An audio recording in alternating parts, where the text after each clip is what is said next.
je présente le bateau, donc c'est le Martalin, 5,35 m, 3D tendeur X-Pro avec un 50 chevaux au cul. Alors je vous fais grâce du son en accéléré pour ces images-là, puisque c'est pas toujours très agréable.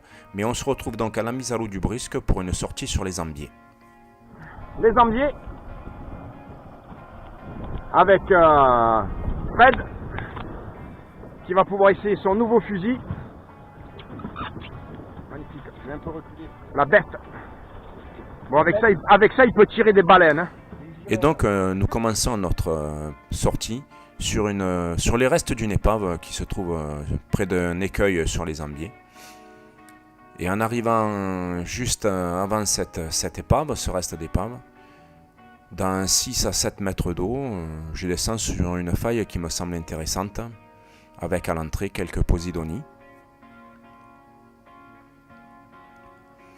Je regarde sur ma gauche, et en fait, le poisson se trouve sur ma droite. Je rectifie aussitôt l'orientation de mon fusil, en évitant de le cogner contre la roche.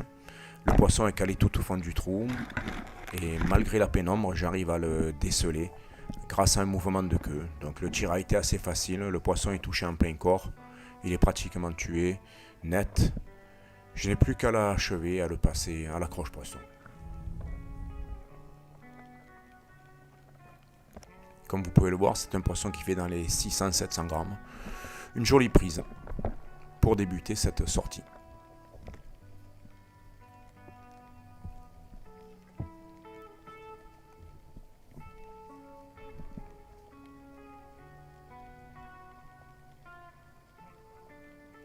Je trouve donc que la sortie commence bien et je me rends sur quelques pierres un peu plus loin. Et là, c'est beaucoup de sards qui se trouvent sur ces pierres. Il y a de nombreux sards pointus. Et sur celui-ci, j'arrive à lui descendre dessus à la coulée. Il se laisse facilement approcher. Et j'arrive à décocher un tir en prenant le poisson.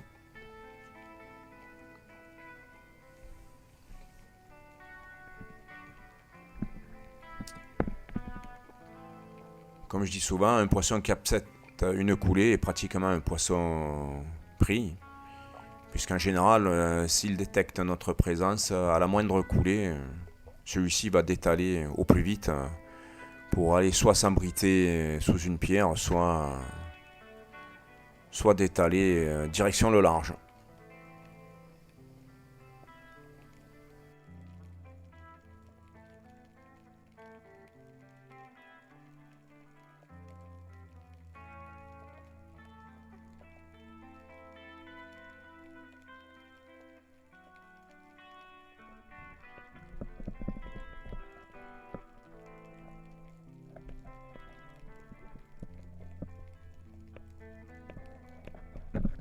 Bon, aussitôt le poisson passé à la croche-poisson, je continue à progresser et à nouveau le même scénario.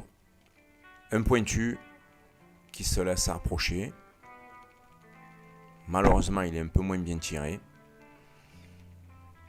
Et comme vous allez le voir, là, il essaye de se réfugier malgré la flèche, il essaye d'aller se réfugier sous une pierre. Mais bon, il est bien pris tout de même. Et je n'aurai aucune difficulté à le sortir de la pierre sous laquelle il s'était engagé. C'est le troisième poisson que je prends, en 3 tirs. Donc pour l'instant, 100% de réussite. La journée commence très bien.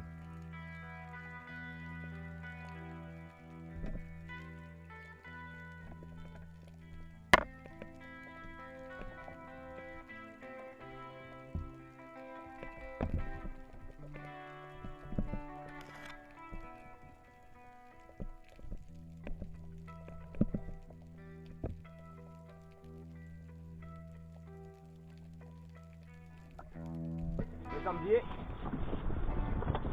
par le pizza. Bon, Fred n'a pas fait de poisson malheureusement. Il a remis trop. Il a remis trop puissant.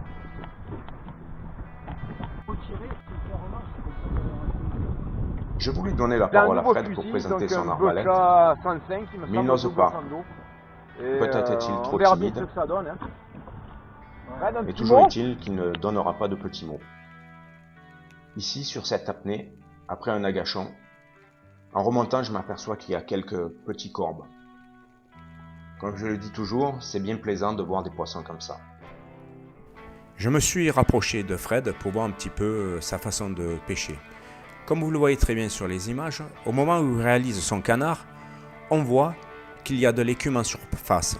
Cela est dû au fait qu'il a commencé à palmer alors que ses palmes n'étaient pas encore complètement immergées. Ceci est très préjudiciable à l'apnée qu'il est en train de réaliser, car le bruit engendré par son palmage en surface a certainement effrayé les poissons qu'il pouvait y avoir sur cette pierre. Car en pêche sous-marine, il faut être totalement discret. On ne doit faire aucun bruit. La principale cause de non-prise de poisson est le bruit. Donc évitez d'entrechoquer vos palmes lorsque vous palmez. Pensez à enlever votre tuba de la bouche au moment où vous réalisez votre canard pour éviter les fameux glou glou glou, le bruit que fait le tuba lorsque vous le gardez en bouche et qu'il se remplit petit à petit d'eau.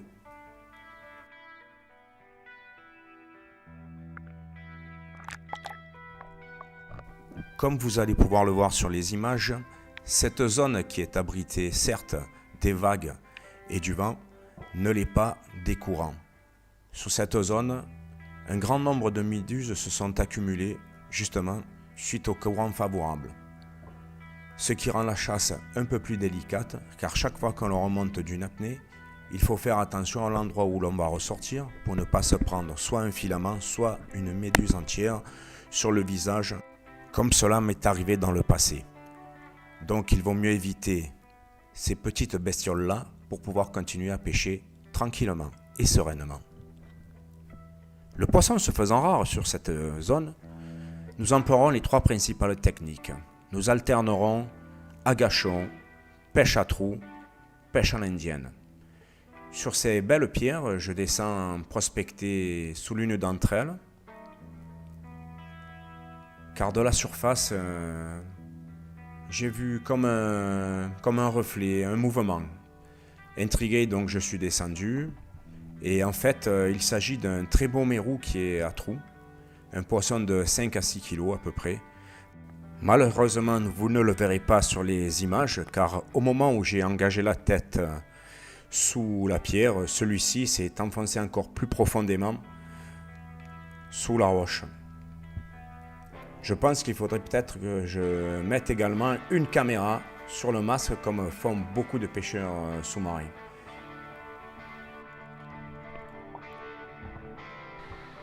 Bon, je pense pas qu'on l'ait vu, mais sous la pierre, je croyais qu'il y avait un gros noir, en fait, enfin une grosse lucrèce. En fait, c'est un faux mérou, mais bon, on l'aura pas vu à la caméra. C'est bien dommage. Et là, vous le voyez à nouveau, un mérou qui s'est faufilé sous la roche dès notre arrivée. Fred, au cours de cette plongée, en a vu un aussi rentrer sous la pierre qui est juste en dessous de lui. Il va aller l'inspecter pour voir si le poisson est là. Et éventuellement me dire si je peux descendre pour aller le filmer. Mais c'est toujours pareil. Ce sont de véritables dédales dans lesquels ces poissons vivent et il est toujours très difficile de les voir par la suite. Mais que nous soyons bien d'accord. Si nous essayons de voir le mérou sous des pierres, c'est juste pour en ramener de belles images. Car je vous le répète, le mérou, comme le corbe, est un poisson qui est protégé et donc interdit à la pêche sous-marine. Si vous voulez prendre du mérou, il faut aller chez nos voisins italiens ou espagnols, car dans ces pays-là, le mérou, comme le corbe, sont autorisés à la pêche sous-marine. Cela méritait d'être précisé.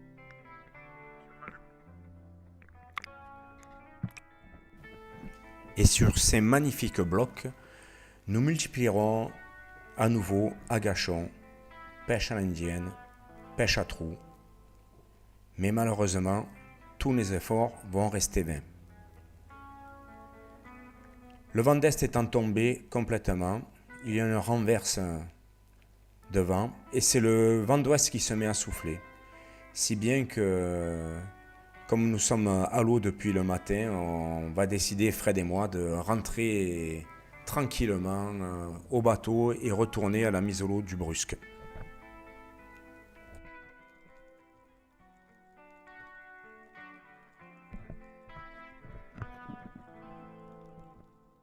Et bien que ce ne soit pas la saison, je suis fort étonné de trouver cette très belle araignée sur laquelle je me rapproche petit à petit, histoire de vous la montrer de très près. J'aurai même l'occasion de la saisir à la main, de la remonter en surface et de finalement la laisser, car de toute façon ce n'est pas une prise qui m'intéresse. Donc pour avoir de belles images et vous passer un petit bonjour de cette belle araignée qu'on appelle esquinade dans le sud, enfin du moins en Provence, je vous laisse apprécier les images jusqu'au bout, jusqu'à ce que je libère ce très beau spécimen. À la forme de son ventre, j'en déduis qu'il s'agit d'un mâle et vous l'aurez certainement remarqué, il lui manque une pince. Elle semble même planer, ou il semble planer tout au long de cette descente. Je vous rassure, il n'est pas mort. Et une fois, dès qu'il a atteint la roche, il repart rapidement. Et sur cet immense champ de Posidonie, il y a de très nombreuses Pinna nobilis, ou plus connues sous le nom de grande nacre de Méditerranée. Et là, j'en ramasse un très beau spécimen. Bon, celui-ci est malheureusement mort puisque je l'ai trouvé couché dans les algues, mais c'est quand même un coquillage qui est très grand et donc très impressionnant. Une immense moule. De retour au bateau, je croise ce petit poulpe. J'en profite pour faire quelques images et également remercier tous les nouveaux abonnés. Je ne souhaite qu'une chose, que votre nombre ne cesse de croître. Je remercie également tous les mordus de pêche sous-marine et je vous invite à venir nous y rejoindre sur la page Facebook du même nom. En espérant que cette vidéo vous aura plu, je vous dis à très bientôt.